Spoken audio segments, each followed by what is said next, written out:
Hola, damas y caballeros. Hoy vengo con una nueva selección de historias de Reddit. La mayoría provienen de ese viejo hilo que tanto les gusta, pero también hay algunos ejemplos aleatorios que encontré mientras buscaba. Historias buenas, interesantes, aterradoras y escalofriantes. En resumen, todo como a ustedes les encanta. Así que pónganse cómodos, tomen algo para picar, y si aún no lo han hecho, suscríbanse al canal. Y ahora, disfruten.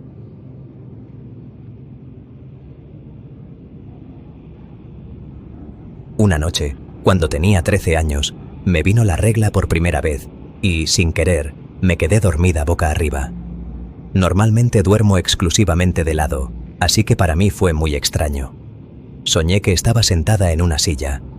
Me recosté sobre las patas traseras y de repente, la silla comenzó a inclinarse lentamente hacia atrás, cada vez más, hasta que empecé a caer en un abismo infinito bajo mis pies. El miedo fue tan intenso que desperté de golpe. Al abrir los ojos, una figura se inclinaba o flotaba justo encima de mi cara. Solo pude distinguir una capucha y un rostro ovalado, blanco y plano, casi sin rasgos, con unos enormes ojos ovalados de vidrio y una expresión que parecía decidida a devorar mi alma inmortal. El rostro era humanoide, muy bidimensional, con labios finos y temblorosos llenos de maldad, 2 agujeros en lugar de nariz y unas cejas elevadas hasta la frente. Sentí un odio sobrenatural que me atravesaba mientras la criatura se cernía sobre mí. Nunca en mi vida me había sentido tan indefensa, y nunca volveré a sentirlo, porque estaba en juego algo más que mi propia vida. Intenté moverme, gritar, respirar, cualquier cosa, pero no podía. La criatura me paralizaba con su odio. Finalmente, logré emitir un gemido apenas audible, y en cuanto el sonido escapó de mis labios, la figura se enderezó bruscamente y comenzó a caminar de un lado a otro al pie de mi cama, sin apartar la mirada de mí. Era como si hubieran levantado un campo de fuerza a mi alrededor, y su frustración por no poder alcanzarme llenaba toda la habitación. Parecía un tigre hambriento tras el cristal, ansioso por lanzarse sobre su presa indefensa, si no fuera por la barrera entre nosotros. Era alto, casi hasta el techo, y muy delgado. Llevaba una larga capa negra que ocultaba todo excepto ese rostro aterrador. Comprendí que no había estado flotando sobre mí. Estaba al pie de la cama y se había inclinado para que su cara quedara justo encima de la mía. Me incorporé, todavía paralizada, y me limité a mirarlo. La puerta de mi armario, detrás de él, estaba entreabierta unos centímetros. La criatura se abalanzó hacia allí y siguió observándome desde la rendija, sin romper el contacto visual. Su mirada, temblorosa de odio y frustración, no se apartó de mí hasta que desapareció lentamente. Encendí la luz y la dejé encendida por las noches durante mucho tiempo. Nunca volví a dormir con la puerta del armario abierta, y aquella noche no pude conciliar el sueño. Me quedé en el salón, sentada en el sofá con todas las luces encendidas. Durante años atribuí el suceso a una parálisis del sueño. Era una explicación muy plausible, hasta que hice amistad con una chica que me contó su historia. Una noche, ella estaba sola en su habitación con la puerta abierta. Algo en el salón, cerca de la cocina, llamó su atención. Cuando miró, vio una figura que le hacía señas para que se acercara. Desvió la mirada, volvió a mirar, y la figura seguía allí. Al describirla, reprodujo exactamente a la misma criatura que me había atacado a mí. Cogimos álbumes y dibujamos lo que habíamos visto. Cuando me enseñó su dibujo, vi a mi torturador. Ella nunca había oído mi historia antes de contar la suya. Me resulta difícil encontrar una coincidencia exacta con lo que vi, pero ese rostro se parece bastante. Imagínense la nariz y los pómulos completamente planos, la boca reducida a una línea fina, y los ojos aumentados y más redondeados. Eso es lo que vi en mitad de aquella noche, y me asustó muchísimo. Y siendo sincera, todavía me asusta.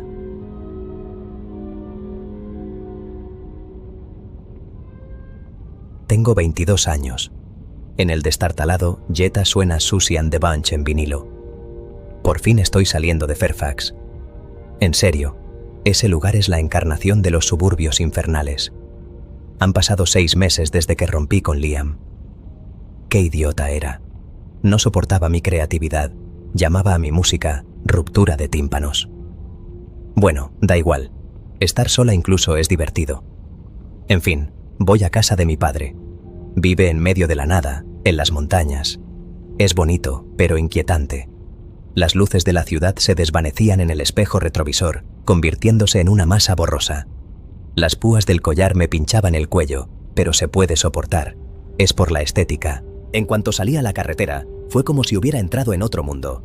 La carretera se extendía hasta el infinito, y los suburbios dieron paso al bosque.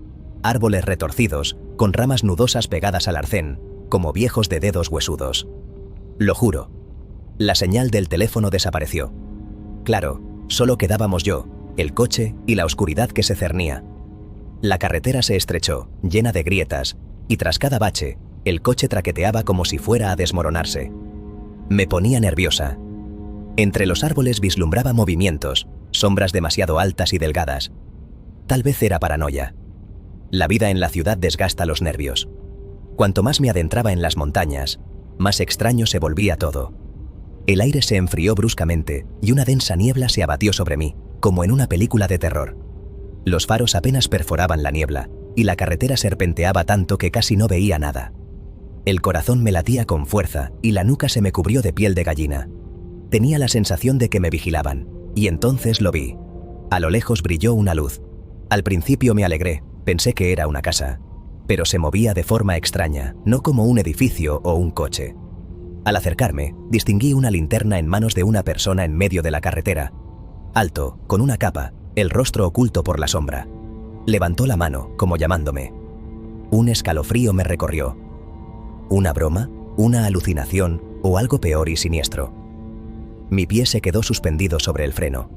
Quería pisar el acelerador, pero la curiosidad pudo más, como si dos boxeadores lucharan en mi cabeza. Y, bueno, es interesante. Me detuve. El coche estaba en marcha con el motor encendido, y el silencio a mi alrededor era agobiante. Todo el mundo contuvo la respiración, y lo habría jurado. Las montañas me miraban como si estuvieran vivas, antiguas, con ojos que guardaban 1.000.000 de secretos y una mirada tan hambrienta que la sangre se helaba en mis venas. Y allí estaba yo, atrapada en este maldito rompecabezas, en medio de la nada. La figura envuelta permanecía inmóvil, siniestra y silenciosa, como si la mismísima parca hubiera decidido dar un paseo por lugares pintorescos. Por dentro era un caos total. «Pisa el acelerador, idiota», gritaba una voz interior. La curiosidad mató al gato, pero la satisfacción lo devolvió a la vida, replicaba otra, citando un refrán estúpido de mi abuela. Avancé lentamente unos centímetros. La figura no se movía. La luz de la linterna proyectaba sombras saltarinas, ocultando los detalles. Cuando me acerqué, por encima del rugido del motor, se abrió paso un zumbido grave, como si la propia tierra tarareara una escalofriante canción de cuna. Penetraba en la carrocería y resonaba en los huesos. Las palmas de las manos sudaban sobre el volante. Tragué saliva y susurré con voz ronca. «Oye, ¿necesitas ayuda?» Mi voz sonó débil y temblorosa, incluso para mí. La figura inclinó ligeramente la cabeza. La linterna se balanceó y por un instante, la luz iluminó algo. No era un rostro, era algo incorrecto, antinatural. Antes de que pudiera procesar lo que veía, la figura se movió hacia el coche. No era un paso, era un movimiento deslizante, como si flotara. El zumbido se intensificó. La niebla se volvió casi sólida. La curiosidad se desvaneció. Pisé el acelerador a fondo.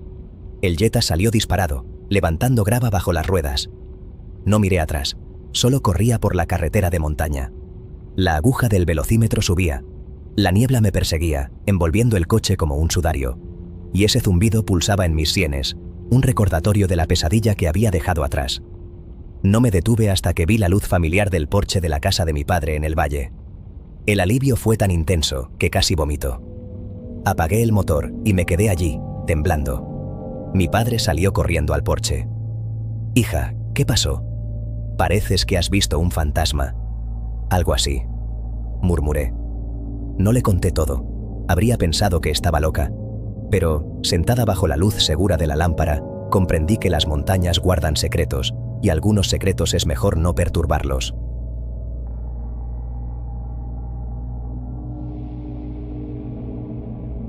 A lo largo de mi vida he vivido en 2 casas que, probablemente, estaban embrujadas, pero el caso más escalofriante ocurrió en la que ocupamos hace solo unos años. Crecí con actividad paranormal, así que la idea de los fantasmas no me asusta. Después de todo, son solo personas, ¿verdad? En esta casa ocurrían cosas extrañas constantemente. Las luces se encendían y apagaban solas. Se oían pasos y voces, aunque no había vecinos alrededor. La zona era remota. Desde el sótano llegaban ruidos de golpes, y lo más desagradable era la sensación de que alguien te pinchaba con un dedo. Por la noche, al dormir o al bajar al sótano. Pero todo parecía inofensivo, así que no le di importancia. Me intrigaba comunicarme con lo que allí habitaba. Incluso grabé un par de curiosos fenómenos de voz electrónica. Tenía muchas ganas de instalar una cámara de vídeo, pero no tenía dinero para ello. En su lugar, compré una grabadora digital y decidí registrar la actividad hasta que pudiera ahorrar para el equipo adecuado. Una noche la dejé encendida toda la noche. Pero antes de continuar, hay que aclarar algo. Es importante.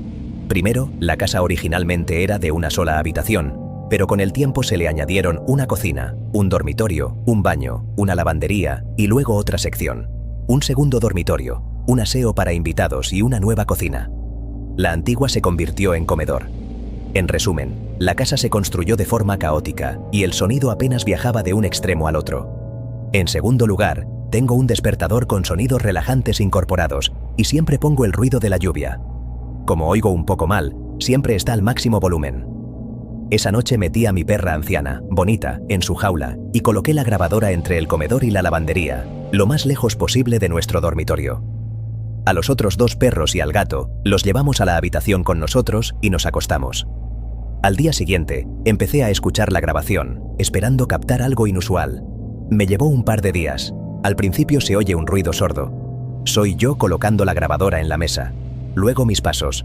Una voz desde la lavandería. «Buenas noches, Bonita». Luego paso de nuevo, y el sonido de mis pasos se desvanece. Se oye a mi marido y a mí hablando, pero no se distinguen las palabras. Luego se enciende la lluvia. Primero como una cascada, y luego un rumor amortiguado cuando cerramos la puerta del dormitorio. Son aproximadamente las 22:15. Después solo el ruido de la lluvia hasta las 2 de la madrugada. Luego se oye el golpeteo de las uñas de Bonita contra el suelo de la jaula. Parece que araña, gime, respira agitadamente. Otro golpeteo. Así durante unos 5 minutos, y luego su gemido se vuelve angustioso. La respiración se entrecorta, como si tuviera un ataque de pánico. Luego silencio, y de repente un ladrido corto, el mismo con el que me despierta por las mañanas cuando voy a la cocina a por café. Algo así como: «Oye, ¿te has levantado? Sácame». Miro la hora. Las 2:18 de la madrugada, y entonces lo oigo. Un susurro, antinaturalmente cerca de la grabadora. «Bonita». La perra chilla y empieza a gemir, casi ahogando la risa de la misma voz que susurró su nombre. Mi voz. Esperé a que mi marido llegara del trabajo y le puse la grabación enseguida. Se encogió de hombros. «¿Y qué? ¿Solo le gritaste al perro?» «No me levanté esa noche». «Vale, pero ya sabes que a veces caminas dormida. Seguro que fue eso». Negué con la cabeza. «No, escucha bien. Las puertas del dormitorio no se abrieron en ningún momento. Mi marido cogió la grabadora y se fue al sótano. Al parecer, la escuchó entera de principio a fin. Resultó que después del primer susurro hubo varios más. El nombre de Bonita se repetía en susurros una y otra vez, y cada vez el perro entraba en pánico y la voz se reía. Unos 20 minutos después, todo se calmó y Bonita pareció dormirse. Volví a escuchar la grabación hasta el final para asegurarme. El ruido de la lluvia se mantuvo igual de amortiguado hasta las 6 de la mañana, cuando realmente nos levantamos. Eso significa que la puerta del dormitorio no se abrió y que esa voz en la grabación no era la mía, sino que quería hacerse pasar por mí. Me deshice de la grabadora. No quería volver a oírlo. En ese momento, nunca me había pasado nada más aterrador. No volví a grabar nada en esa casa. Hice como si nada hubiera pasado y nunca volví a oír una voz parecida a la mía. Para los que se preocupan por Bonita, dormía en la jaula porque, con sus 13 años, seguía mordiendo cables y podía hacerse daño. Y además, tras la muerte repentina de su viejo amigo, el perro, se volvió agresiva con los otros animales, por lo que la teníamos separada. Después de este incidente, trasladamos su jaula al dormitorio. Ahora tiene 17 años. Está en buen estado de salud, aunque empieza a fallarle por la demencia senil. Y de esa casa nos mudamos en menos de 3 meses. Resulta que su extraña costumbre de comer cosas no comestibles se llama pica. A Bonnie le encanta tirar figuritas de porcelana de los estantes para luego masticar los fragmentos.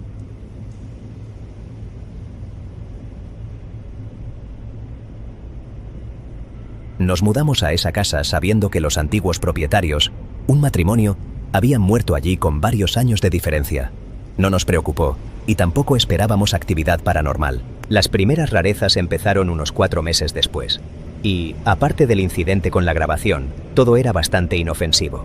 La casa era pequeña, unos 110 metros cuadrados, más el sótano, cuya puerta no solo se cerraba con llave, sino que además tenía un pestillo adicional. En aquel entonces teníamos 4 perros, que ladraban a todo. 3 veces si reconocían a alguien, y sin parar si no. La puerta trasera era original, de los años 1910, con una cerradura de llave antigua.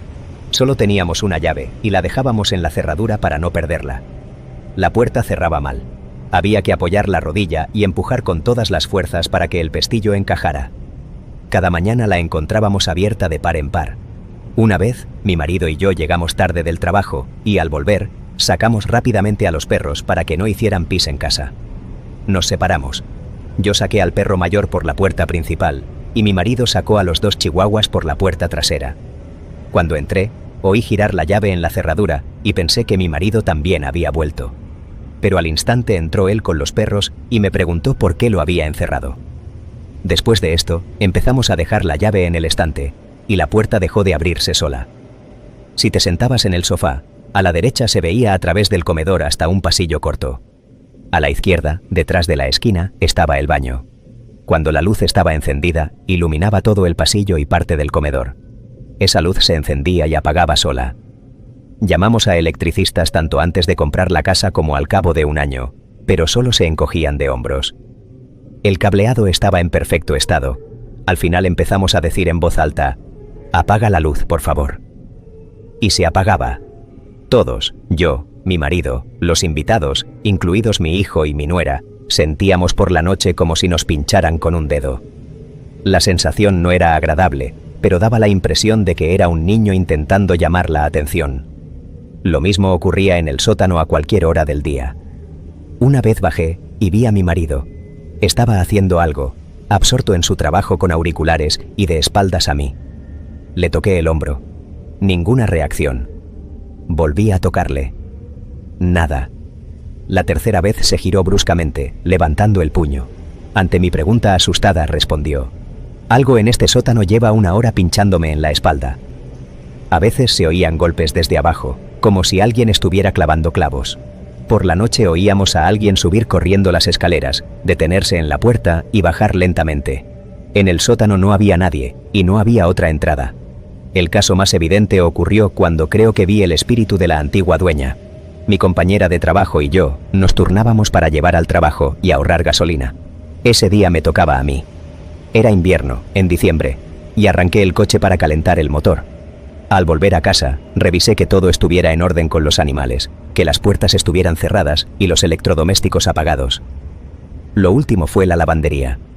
Fuera todavía estaba oscuro. Encendí el proyector para mi amiga y abrí la puerta, quedándome tras la puerta acristalada contra tormentas. La luz superior también estaba encendida, pero por los reflejos no veía nada fuera. Di un paso adelante y la apagué. Y en el reflejo, detrás de mí, vi a una mujer. Mido 1,60 y ella debía medir unos 1,70, de complexión robusta, con el pelo rizado que le caía por la cara. Llevaba algo así como una bata de casa, clara, quizá azul. No distinguí su rostro, estaba en sombras. Permaneció inmóvil varios segundos hasta que me giré. No había nadie detrás de mí. Mi marido y yo intentamos reproducir ese reflejo decenas de veces. Podía ser una sombra o un juego de luz, pero en el cristal de la puerta solo se veía la pared vacía. Nada que pudiera crear esa silueta. Ahora contaré las rarezas de nuestra primera casa. Ya he mencionado que las casas de nuestro barrio están construidas directamente sobre un antiguo cementerio. Aquí ocurren cosas inusuales constantemente, pero la mayor actividad se da en la casa de mi padre. quizá por el arroyo que atraviesa la propiedad. Antes no hablaba a nadie de mis experiencias, aunque muchos vecinos y visitantes han visto y oído lo mismo. Noté un patrón. Las rarezas se intensificaban cuando en la casa reinaba el silencio, independientemente de la hora del día. La puerta de mi armario se negaba rotundamente a permanecer cerrada en la oscuridad. Daba igual que apagaran la luz a las 9 de la noche o a las 4 de la madrugada. Siempre se abría lentamente sola. Mi padre puso una manilla con cerradura en el exterior. Intenté cerrar el armario con llave 2 veces y en ambas ocasiones pasé la noche escuchando cómo alguien lloraba suavemente dentro, exactamente igual que un niño pequeño. Al final, empecé a dejar la luz del armario encendida. Años después, cuando fui de visita, resultó que la nueva pareja de mi padre había instalado a sus hijas en mi antigua habitación. Mi marido y yo nos quedamos a dormir allí una noche, y en la oscuridad intentó sin éxito mantener la puerta del armario cerrada, pero finalmente se rindió y se fue a dormir al sofá. A menudo se veía de reojo a una mujer con un vestido anticuado, el pelo castaño claro recogido en un moño, un vestido largo con mangas hasta las muñecas, un atuendo como de la época de los primeros colonos. 3 niñas diferentes, incluyéndome a mí, contaron que alguien las cuidaba por la noche cuando estaban enfermas. Todas describían lo mismo. Alguien se sentaba al borde de la cama, les acariciaba la frente con una mano fresca, canturreaba suavemente y luego se acostaba a su lado y las mecía hasta que se dormían. Ninguno de los adultos sabía que los niños estaban enfermos hasta la mañana siguiente. Una vez, mientras leía un libro en la cama, levanté la vista y en el espejo de enfrente vi a un hombre de pie detrás de mí. Unos 50 años, con ropa desgastada, como en las fotos de la Gran Depresión. Me miraba con triste curiosidad. Cuando me giré, no había nadie. Años después, mi padre dijo que mi descripción coincidía con el aspecto de su abuelo, y también estaba el que camina junto al arroyo. Desde la primera noche en esa casa y hasta hoy, al anochecer aparece un hombre. Camina junto al agua por nuestra propiedad, llega al punto donde el arroyo se mete bajo la carretera y regresa. Lo han visto yo, mi hermanastra, mi tía y todos mis primos.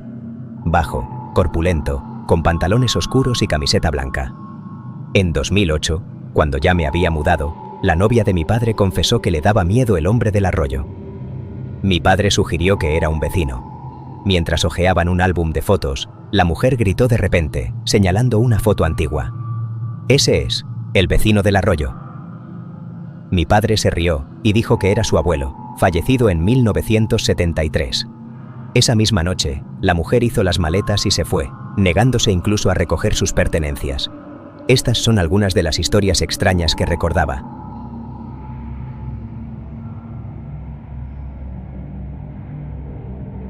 Cuando tenía unos 10 años, tuve un sueño tan aterrador que todavía lo recuerdo. Todo empezó de forma inocente. Estaba solo en casa, de día, todo como siempre. Vivíamos en una casa pequeña. Los vecinos más cercanos estaban a varios minutos a pie. Alrededor solo había bosque. De repente oí cómo algo se aproximaba lentamente por el camino de grava hacia la casa. El sonido recordaba al crujido de ruedas, pero demasiado lento. Salí al porche y vi una carreta cubierta anticuada que avanzaba lentamente hacia mí.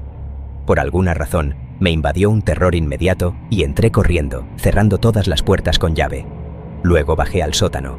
Allí había una puerta con una pequeña ventana por la que se podía observar el patio. La carreta se detuvo en cuanto me asomé a la ventana. De ella salió un hombre con traje negro y chistera. Se quedó mirándome fijamente, como si supiera que estaba tras el cristal.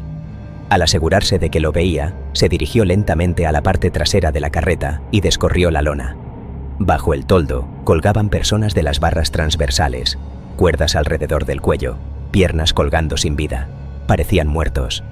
Pero entonces el hombre de la chistera hizo algo y sus cabezas empezaron a hincharse hasta alcanzar tamaños completamente irreales. Ojos saltones, caras hinchadas, todo como en las películas de animación más horripilantes. Todo el tiempo no apartó la mirada de mí y supe que iba a hacerme lo mismo a mí. Desperté aterrorizado y, para colmo, se fue la luz en casa, así que tuve que abrirme paso a tientas en la oscuridad total hasta la habitación de mis padres y acomodarme en el suelo junto a su cama. Pero lo más escalofriante vino después. Nunca le conté a nadie sobre ese sueño. Era demasiado extraño y aterrador. Pero un par de años atrás, en una conversación familiar sobre los sueños más terroríficos, decidí que ya habían pasado unos 10 años y podía compartirlo. Empecé a contar omitiendo detalles para abreviar, y cuando llegué al momento de la carreta, mi hermana pequeña me miró de forma extraña y preguntó: ¿ese hombre llevaba chistera? Empezamos a recordar detalles y resultó que habíamos tenido el mismo sueño, prácticamente idéntico. Todavía no entiendo cómo es posible. Tal vez uno de nosotros se lo contó al otro en algún momento y luego lo olvidó, o el segundo asimiló el sueño de forma inconsciente.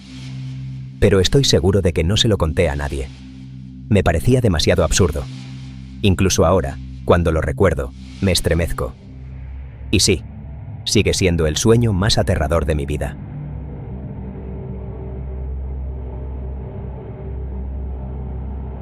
Esto ocurrió hace solo unos meses, pero todavía no me deja dormir. De todas las cosas extrañas que me han pasado, esta es probablemente la más aterradora. Mi madre y yo fuimos a dar un paseo por el sendero alrededor de la gran colina. Era nuestra ruta habitual. Primero caminamos unos 3 kilómetros desde el coche hasta la base.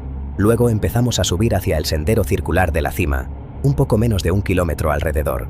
Somos de la zona y siempre hemos sabido que la gente se pierde de forma extraña en esta colina, aunque no hay otros senderos. Es un conocimiento muy local. Si te alejas 15 kilómetros, nadie ha oído hablar de ello. Habíamos estado allí docenas de veces, normalmente con perros, pero ese día estábamos solo nosotras dos. Y nunca antes nos habíamos perdido. Llevábamos caminando no sé cuánto tiempo cuando noté algo extraño. El sol permanecía en el mismo punto, aunque en el sendero circular debería haberse desplazado a medida que avanzábamos.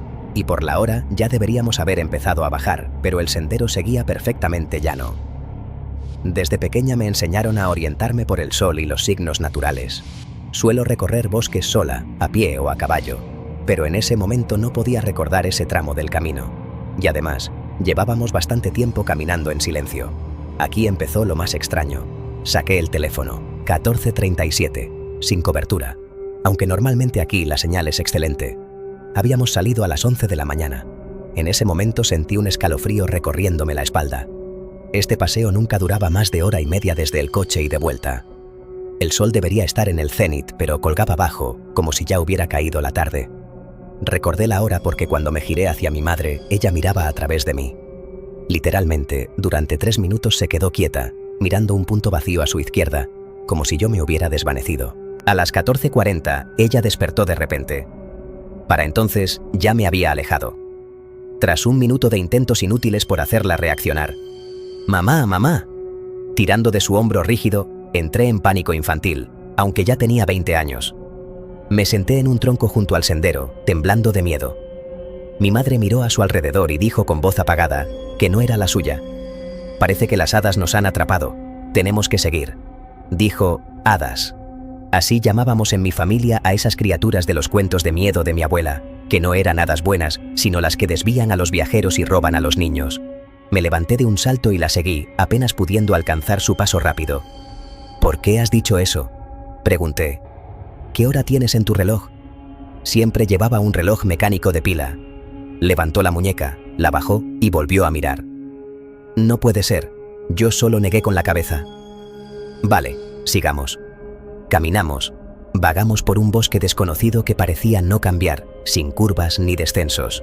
Me di cuenta de que la cosa estaba mal cuando mi madre, normalmente imperturbable y valiente, empezó a ponerse nerviosa, y cuando ella se pone nerviosa, se enfada.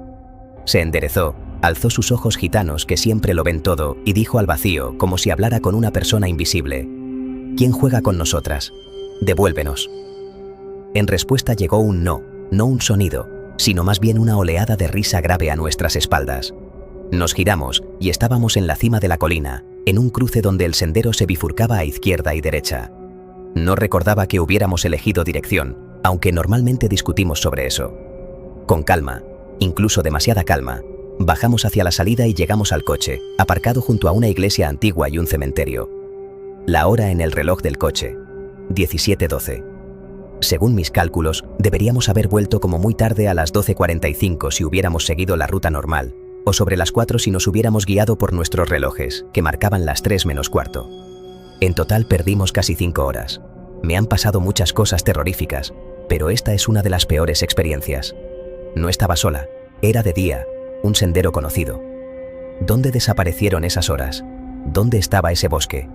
Tantos interrogantes sin respuesta. Una vez volví allí sola para comprobar si se repetía, pero no pasó nada.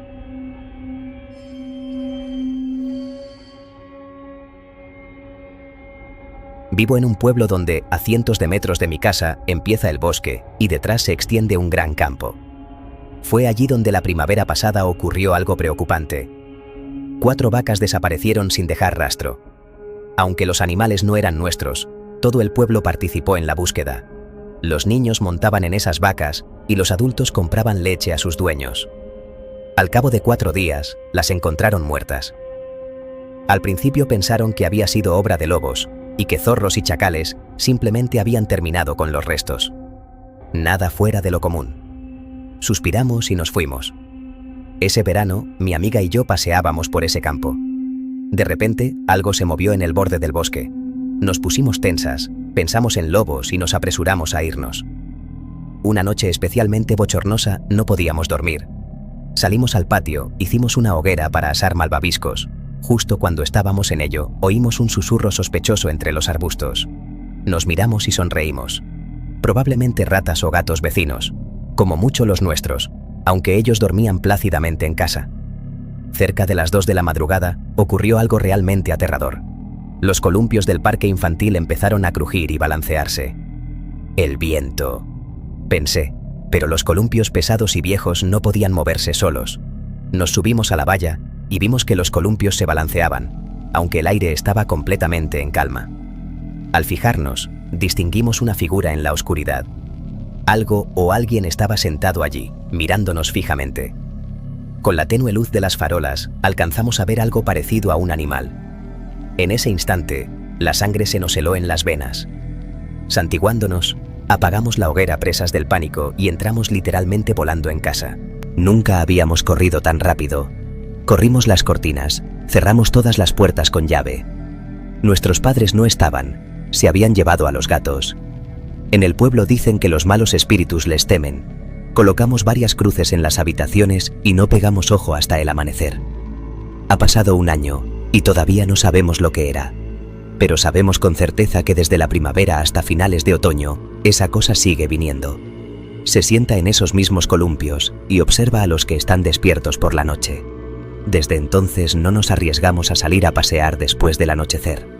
Todavía no entiendo lo que era, pero sigue apareciendo en los columpios en las horas oscuras.